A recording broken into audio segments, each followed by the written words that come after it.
अगर आपने अप्रैल, मई, जून, जुलाई वेस्ट कर दिया तो टेंशन लेने की जरूरत नहीं है। आप अभी भी क्लास 10 को स्टार्ट कर सकते हो। राइट नाउ अभी से आप क्लास 10 स्टार्ट कर सकते हो। बट द कंडीशन इज कि अब जब आप स्टार्ट करोगे तो आपको अपने कदम पीछे नहीं लेने होंगे, यानी आपको कंसिस्टेंसी से पढ़ना होगा। और कैसे पढ़ना, पूरा प्लानिंग मैं आपको बताने वाली हूँ। Hello hi guys, welcome back to my channel. My name is Anshika Shreshthi और मेरे क्लास 10 में 91% आए थे। और मैं अपना एक छोटा सा स्टोरी बताती हूँ आपको। तो उस वक्त यूट्यूब थे, नेट काफी महंगा था, तो नेट का हमने उतना इस्तेमाल नहीं किया, ज्यादातर पढ़ाई हमने बुक से ही किया है। तो आखिर सेल्फ स्टडी और बुक से भी इतने अच्छे परसेंटेज आ सकते हैं, तो अभी यूट्यूब का आप सही इस्तेमाल करके क्यों नहीं आपका अच्छा परसेंटेज आ सकता है। लोग मोबाइल को यूट्यूब को डिस्ट्रैक्शन की तरह लेते हैं, बट ये आपके लिए एक बहुत अच्छा अपॉर्चुनिटी भी है। चलिए तो तैयार हो जाइए प्रॉपर प्लानिंग के साथ कि अब आपको क्या करना है जिससे आपके टाइम बिल्कुल भी वेस्ट ना हो और आप अपने एग्जामिनेशन में जो आपका टारगेट स्कोर हो उसको अचीव कर पाए। स्टार्ट करते हैं पॉइंट नंबर 1 से। सबसे पहले तो आप ये सोचना बंद करो कि आपने 4 महीने वेस्ट कर दिए। बोर्ड में आपने कितना टाइम पढ़ा उससे मार्क्स नहीं मिलते, आप कितनी कंसिस्टेंसी से पढ़ते हो उससे आपको मार्क्स मिलते हैं। तो आज से ही आप एक नई शुरुआत कर सकते हो। समझ आया? अब चलते हैं पॉइंट नंबर 2 की तरफ।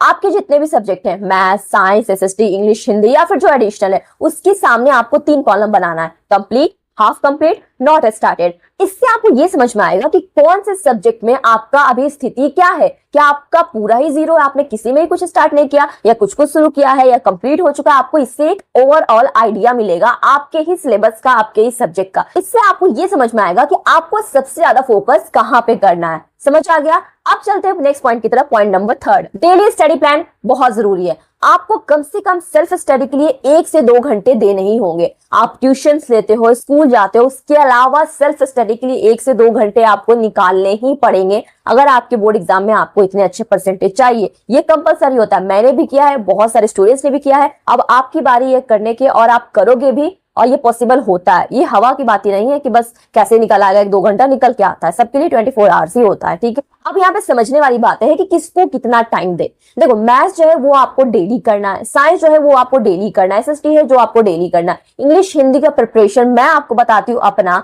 तो मैक्सिमम प्रिपरेशन आपका स्कूल और यूट्यूब से ही हो जाएगा। आपको अलग से पढ़ने की जरूरत नहीं पड़ेगी। और मैं तो बता रही हूँ कि स्कूल ही काफी इंग्लिश और हिंदी के लिए, स्टोरीज वगैरह ही तो रटना है। और बाकी जो ग्रामर है और इंग्लिश ग्रामर और हिंदी ग्रामर, उसके लिए आपको प्रॉपर अच्छे से यूट्यूब से पढ़ना चाहिए, क्योंकि स्कूल में टीचर उतना अच्छे से पढ़ाते नहीं। और अगर आपके स्कूल में टीचर अच्छे पढ़ा रहे तो फिर आपके लिए बहुत ही अच्छी बात है। समझ आया कि आपको उस चीज के लिए घर पे आके मेहनत करने की जरूरत नहीं पड़ेगी। स्कूल से ही आपका इंग्लिश हिंदी कंप्लीट होगा। दुनिया कोई भी बच्चा हो, वो एक अलग से टाइम नहीं देता इंग्लिश और हिंदी के लिए, वो आपका स्कूल में ही कवर हो जाना चाहिए। 1 आवर आपको मैथ्स के लिए देना है, 1 आवर आपको साइंस के लिए देना है, और उसी में अल्टरनेट आपका चलेगा कि एक दिन आप साइंस पढ़ रहे हो तो नेक्स्ट डे आपको एसएसटी पढ़ना है, लेकिन मैथ्स आपका डेली होना चाहिए। पॉइंट नंबर 4 है एनसीईआरटी स्कीम। गाइस देखो, आप ना गाइड बुक से पढ़ना बाद में स्टार्ट करना। आपको यूट्यूब पे काफी ऐसे अच्छे टीचर मिलेंगे जो आपको गाइड करेंगे। या फिर इस बुक से पढ़ो, उस बुक से पढ़ो, ये बुक ज्यादा बेहतर है। मैं मानती हूँ कि बुक्स बेहतर है, बट एग्जामिनेशन में क्वेश्चंस कहाँ से आते हैं? डायरेक्टली क्वेश्चन आपके एनसीईआरटी से ही आते हैं। अब तोड़ मड़ोड़ के, घुमा फिरा के जैसे भी आए, बट क्वेश्चंस आपके एनसीईआरटी से आने कंफर्म है।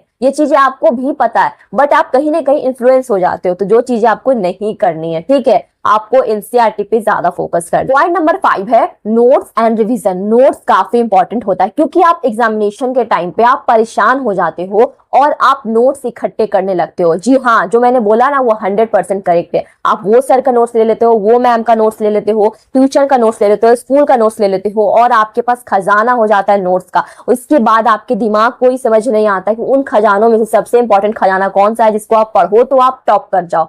बट ऐसा कुछ हो ही नहीं पाता, कुछ मिल ही नहीं पाता, सब मिलकर खिचड़ी बन जाता है। इसलिए आप खुद का नोट्स बनाओ। ठीक है, खुद का नोट्स बनाओ, और अगर नहीं तो किसी एक का नोट को फॉलो करो। 10 जगहों का नोट्स को फॉलो करोगे, उसमें सिर्फ आपको परेशानी होगी।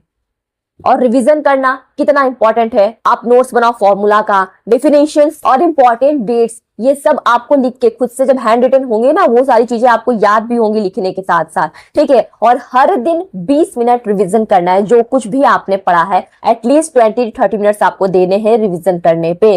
ठीक है, नेक्स्ट पॉइंट आता है पॉइंट नंबर 6, वीकली टेस्ट। देखो गाइस, वीकली टेस्ट देना काफी इंपॉर्टेंट होता है, और वो टेस्ट आप कहां से दे सकते हो? तो जो आप बोल रहे थे ना दीदी गाइड का क्या करना है, उस गाइड से आप वीकली टेस्ट दे सकते हो। सैंपल पेपर सीबीएसई अपने वेबसाइट पे दी हुई है, फ्री में है। आप वो डाउनलोड करके आप उसका सेट प्रैक्टिस कर सकते हो। ठीक है, मटेरियल्स ऑनलाइन बहुत अवेलेबल है, आप चाहो तो आप डाउनलोड करके उसको सॉल्व कर सकते हो। अदरवाइज मैं आपको लिंक दे सकती हूँ जहां से आप डाउनलोड कर लेना। बहुत वेबसाइट है, ठीक है, जहां से आप फ्री में ये टेस्ट वगैरह लगा सकते हो। ठीक है, तो आप वहां से एक बार वीकली टेस्ट जरूर देना, उससे आपको समझ में आएगा कि जो ओवरऑल आपने पढ़ा है वो आपका कंडीशन कहाँ तक पहुंचा है। टेस्ट देना बहुत इंपॉर्टेंट होता है। दैट्स वाई स्कूल में एग्जामिनेशन इतने सारे होते हैं आपके बोर्ड से पहले, आपको ही टेस्ट और रियलाइज करवाने के लिए। ठीक है, नंबर 7 बहुत इंपॉर्टेंट है, नो प्रोक्रेस्टिनेशन। ये मत सोचो अच्छा कल पढ़ लेंगे, अच्छा अब नहीं बाद में पढ़ लेंगे, ये चीजें मत करो। जब समय मिले, जहां समय मिले, पढ़ना स्टार्ट कर दो। और ये शायद आपको सुनने में बहुत अजीब लग रहा होगा और मुझे बोलने में भी लग रहा है, क्योंकि ऐसा पॉसिबल रियल लाइफ में नहीं होता है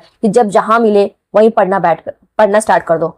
ये कहने का मतलब होता है कि एटलीस्ट अगर आपको 1 आवर भी मिल रहा है पढ़ने के लिए, कि आप सोच रहे होगे कि मुझे तो डेली 3 घंटे पढ़ने हैं, बट आपको अगर 1 आवर भी मिल रहा है तो 1 घंटे ही पढ़ लो। ये होता है कहने का मतलब, ये होता है कि आपको प्रोक्रेस्टिनेशन नहीं करना है। 3 घंटे के बजाय 1 घंटे ही सही, बट आप पढ़ाई करोगे। समझ आ गई चीजें आपको?